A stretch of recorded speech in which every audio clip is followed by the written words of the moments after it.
The FBI is reporting an increase in the reported threats in the United States amid the Israel-Hamas war. Now, let's be careful out there, guys. Let us know what's happening in your area, because there's protests that are happening right now across the United States. From the shadow of the U.S. Capitol to the nation's heartland. Free, free Palestine! Tonight, from coast to coast, thousands are spilling into the streets in emotional protests over the Israel-Hamas war.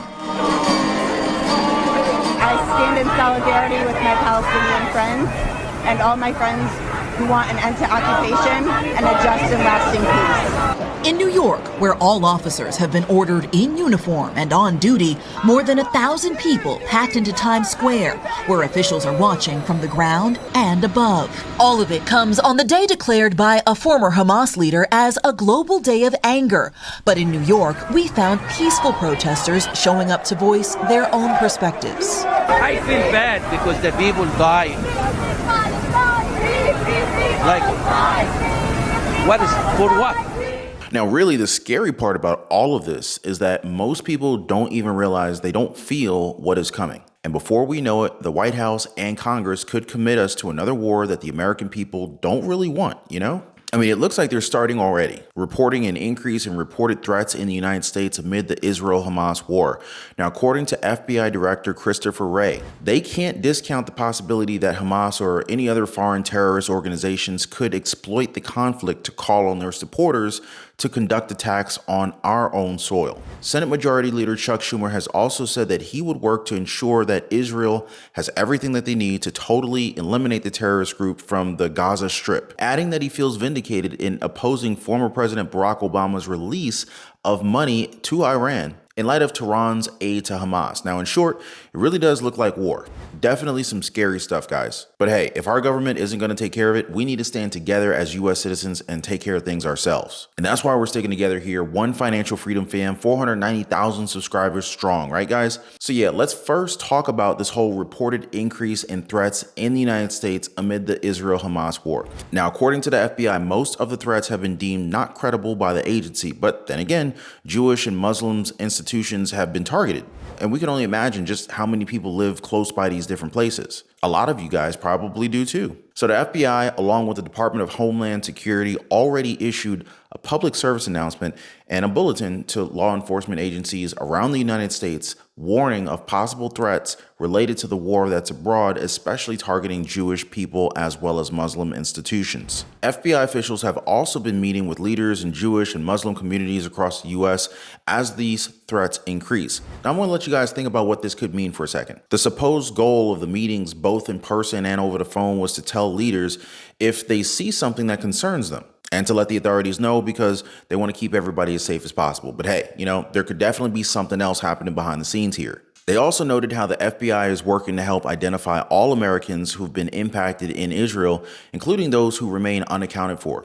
Now, as of the last count, 15 Americans are still unaccounted for after these attacks, according to the State Department, and over 24 Americans were killed. They say that they have victim services specialists working closely with victims and their families here and abroad. But that's definitely something that's raising a lot of concerns, a lot of questions for me. Victim services specialists? Like, what the heck is that? Does that sound all right to you guys? Plus, isn't it too much of a coincidence that this is happening as of lately? I mean, we've been having national alerts over the television and people getting warned to get emergency radios. In fact, guys, we were just talking about the emergency broadcast just a few days ago, right? You guys remember that video I covered for you guys? I mean, if you haven't, I definitely recommend you check out that video and subscribe to the channel right now and tap in that notification bell so that you don't miss out on any future alerts and updates that I share with you guys.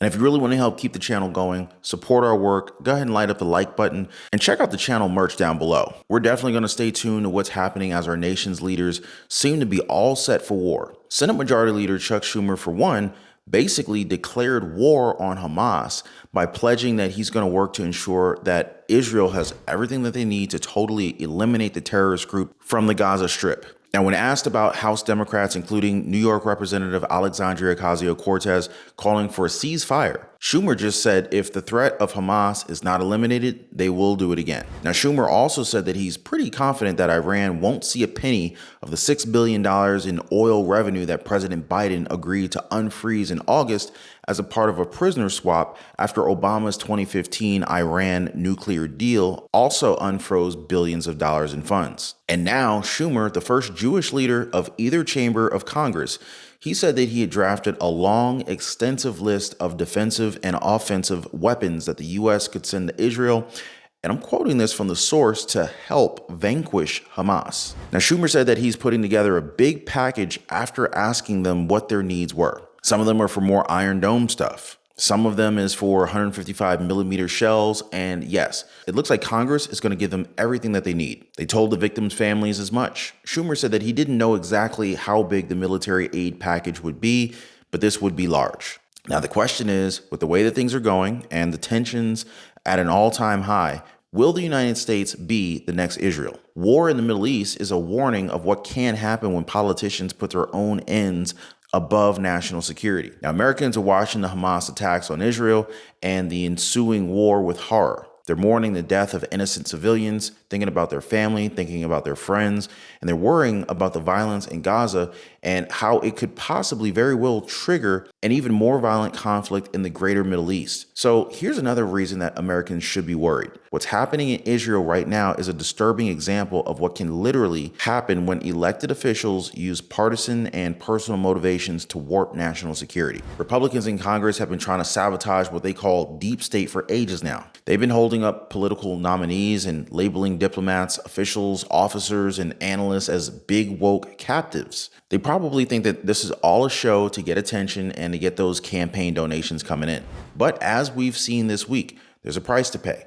Israel's going through some pretty tough times due to its messed up national security situation. Lots of people are getting hurt. They're planning to lock down Gaza, and there's talk of a big ground invasion with tons of Israeli soldiers, which very well might just lead to more violence and anger. So here's my question.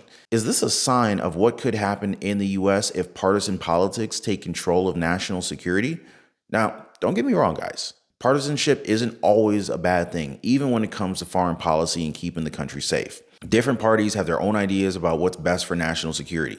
Sometimes a stubborn party member can actually spot a threat that others miss because they're all kind of stuck in groupthink mode. I mean, think about Winston Churchill back in the day. He was basically on his own and realizing the danger of Hitler's Germany. So, political beliefs can be a useful source of ideas in the foreign world policy. Now, the problem comes when elected officials and political appointees decide that in order to achieve their desired ends, they need to reduce entire national security institutions to rubble. There's the babbling of secrets of Russian officials in the Oval Office, the tweeting of classified photos, the refusal to return national security secrets once Trump left office, and of course, the fact that he shared extremely sensitive information about the capabilities of U.S. nuclear submarines to Mar-a-Lago members, who in turn ultimately blabbed it to everybody. Now, back in June, his Attorney General William Barr warned that Trump will always put his own interests and gratifying his own ego ahead of everything else, including the country's interests. His words, not mine.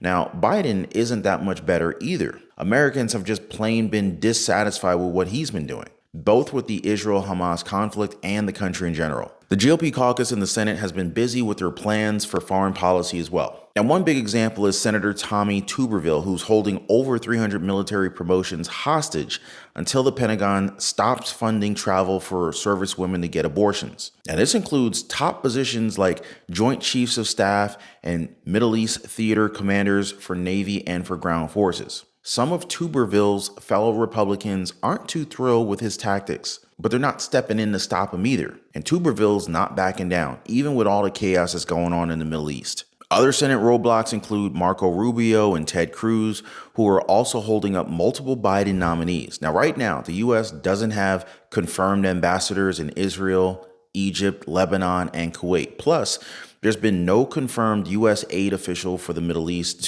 for almost 3 years now. and no confirmed State Department coordinator for counterterrorism for nearly 2 years. And that's not getting into the House Republicans yet. Now, when it comes to House Republicans, they're making the Senate GOP look like a picture of cooperation. Upon taking office, then Speaker Kevin McCarthy signed off on a new select subcommittee on the weaponization of the federal government. What they've been doing is holding hearings, talking about conspiracy theories like the Twitter files. And this was when McCarthy was still at the helm. There's been a lot of infighting in the House since then, which almost led to a government shutdown and booted Speaker Kevin McCarthy out of his role. Coincidentally enough, though, one of the big issues was whether they should provide extra aid to the Ukraine in its defense against Russia's invasion. And now, until a new speaker is in place, they can't approve any aid for Israel either. Now, one of the top contenders to replace McCarthy is Jim Jordan, who was endorsed by Trump and was deeply involved in the January 6, 2021 events. He's also the chair of the Weaponization Subcommittee. You see how all this comes around, right? Even a National Review, not exactly a left-leaning source, criticized the House Republicans for their approach to national security. They argued that House Republicans were disconnected from reality and that their actions could hurt U.S. national security. Now, this is not to say that foreign policy and national security system is perfect. Bureaucrats have their flaws, and it's essential for elected officials to ask tough questions. I get it. But what's happening right now isn't proper political oversight. It's more like ideological battles that politicians are claiming to dislike in their opponents. This political correctness is going wild. Now, some Republicans are worried that their chaos might have played a role in Hamas's surprise attack. That's probably not the case, but it's good to see politicians recognizing that their actions could harm U.S. national security, because it could. I mean, just imagine what a presidential term would look like if they surrounded themselves with loyalists. It would leave no room for seasoned professionals. The U.S. would struggle to assess or respond to security threats and the risk of terrorism, Russian aggression, or conflicts in the Pacific Rim would shoot up. The U.S. military might end up too busy dealing with domestic issues to handle international problems. And as chaotic as previous administrations have been, worse ones could be even more explosive. I guess what I'm trying to say here, guys, is that Israel's failure to gauge Hamas's threat is a warning of what happens when elected officials see their government as a deep state rather than professionals trying to provide useful intelligence and advice. Now, if extremist politicians do well in the 2024 elections, Americans might see what's happening in Israel right now as a preview of what's to come. Just like Brexit in 2016, scary stuff, guys. Make sure you guys always tune in for the latest updates.